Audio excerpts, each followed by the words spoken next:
Despite having different engine displacement and very different looks, riding the Triumph Trident 660 and the Suzuki GSX-8S for this video, I realized they have more in common than meets the eye. For example, the 660cc triple-cylinder engine in the Triumph makes almost the same power as the 776cc parallel twin in the Suzuki. The torque figures are different and I could feel that in their riding characteristic. Trident feels easy to ride for newer riders. Experienced riders, however, would appreciate the way it delivers power and torque, which makes twisting the throttle an addictive, guilty pleasure. And I felt the same about the 8S. Easy for relatively new riders, yet exciting for experienced ones. But there is a difference in how the two unexpected rivals deliver excitement. Trident's excitement is more well-behaved, like an upright superhero who uses the power for the greater good. Think goody two-shoes Superman. The 8S also does good deeds, but more like Deadpool. A bit more chutzpah than Clark Kent would approve of. Both are fairly smooth despite their ride-by-wire throttles.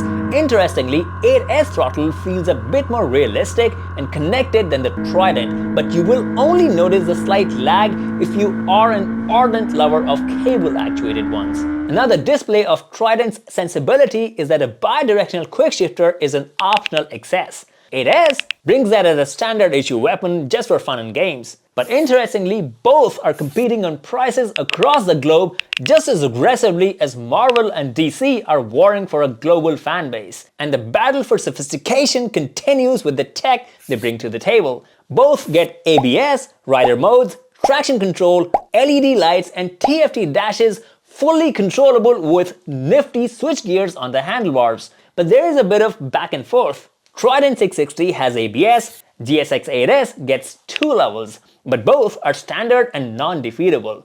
Trident gets 2 rider modes, rain and road. 8S gets 3, active, basic and comfort. Both have switchable traction control, but 8S gives you 3 levels. Suzuki has a proprietary one-click easy start system and a low RPM assist to avoid stalling.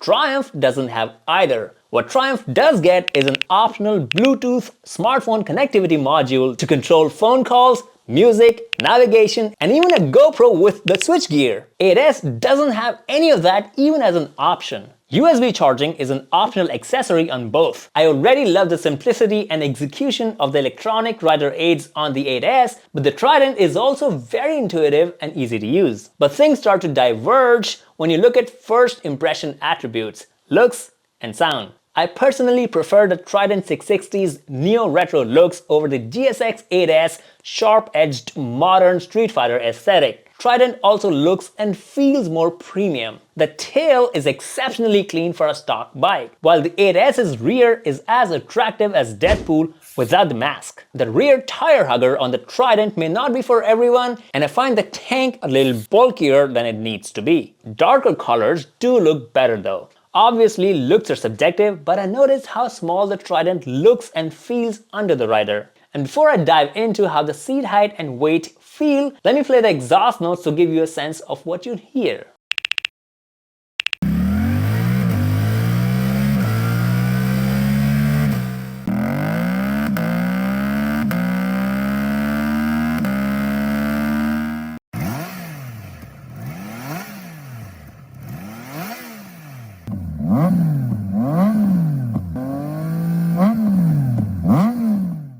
I like the Trident exhaust note a lot more. And in about 3 minutes we covered power, tech, price, looks and sound, which usually sways a lot of us, but comparing practical aspects ensures we make decisions we won't regret. For example, how comfortable are the ergonomics?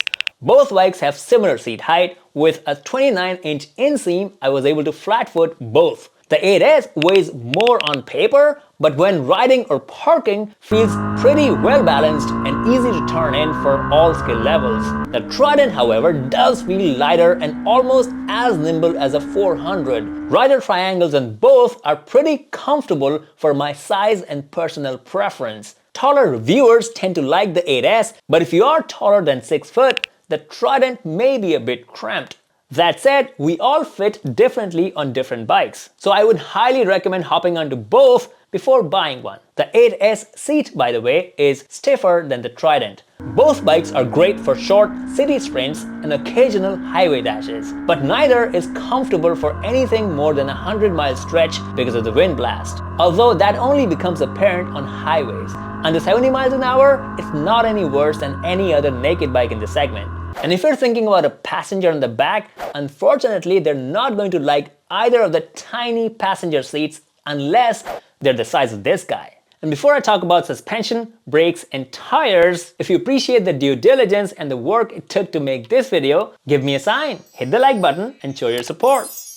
Thanks! Now, suspensions on both bikes have similar configurations from different brands. For the price point and street riding duties, both are equally good. If I had to nitpick, I would point out that Trident suspension's shorter travel will become more noticeable if you do live in a region with bad roads or rough terrain. Neither motorcycle is meant for that type of usage though. The brakes do feel different. 8S's radial calipers have a much better bite. The Trident's axial calipers, even with the steel braided lines, lack initial bite. But overall, the Nissan brakes on the Trident have enough stopping power for everyday riding. Good thing is, better aftermarket brake pads can give you noticeable improvement. Tires on both bikes work pretty well for street riding, but I do have a personal preference for Michelin Road 5s on the Trident over the Dunlop Road Sport 2s on the 8S. Because in my personal experience, Dunlops tend to last longer, but Michelins strike a really good balance between good grip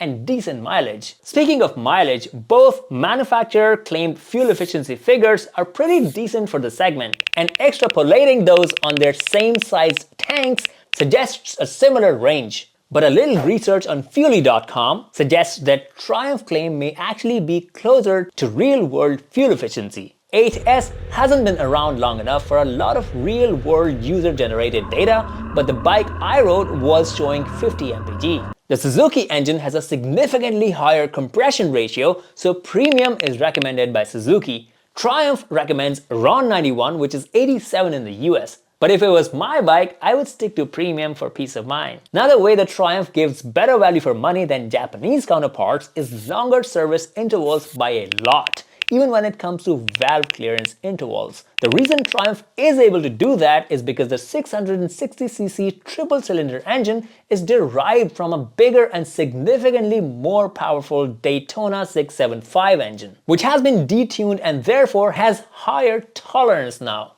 The GSX-8S has a brand new engine, and it is interesting to see that it continues to have similar service intervals as engines that Suzuki developed 20 years ago. Another thing that's counterintuitive given the reputation of Japanese versus European bikes is that Triumph gets a longer warranty than the Suzuki, at least in the US. Some might argue that Triumphs are not considered as reliable as a Japanese bike, so longer warranty is trying to make up for that. But in this specific case, the Trident has been around for 3 years now, and ownership forums do not show a pattern of unreliable performance. 8S on the other hand debuted only a short while ago. The owners I have interacted with haven't pointed out anything significant, but a clunky quick shifter issue that goes away after a couple thousand miles does seem to be more common than I was expecting. If you own or have owned any of these bikes, please share your experience in the comments and help others make up their mind. You could also share this video with others who may benefit from the information in this video. If I had to summarize the pros and cons of each bike, I would say that Trident's strength is its premium fit and finish, optional phone connectivity, lower weight, and competitive pricing. The cons obviously feel like nitpicks and possibly subjective. For example, I find the tank a little bulky, especially in brighter colors. Not a fan of the rear tire hugger and wasn't impressed with the brakes relative to the 8S. They're not bad, just not impressive. The 8S, on the other hand, is likable for its peppy, energetic riding character, better brakes, and a versatile size for all types of riders. But a shared strength of both the bikes is their ability to be easygoing for new riders and yet exciting for experienced ones. Easy to use electronic rider aids is also common between the two. What I'm not a fan of are the run-of-the-mill looks of the 8S, stiff seat, and a clunky quick shifter which takes a tune or a trip to the dealership to sort it out. The good thing is none of the cons on either bike are unfixable. If you like one or the other, you could either choose to live with the quirks or budget for aftermarket solutions. If you want to continue your due diligence, watch this video about how the Trident compares with its competitors, or this 8S comparison with a more powerful street fighter. This is Faraz, helping the rider community, one video at a time.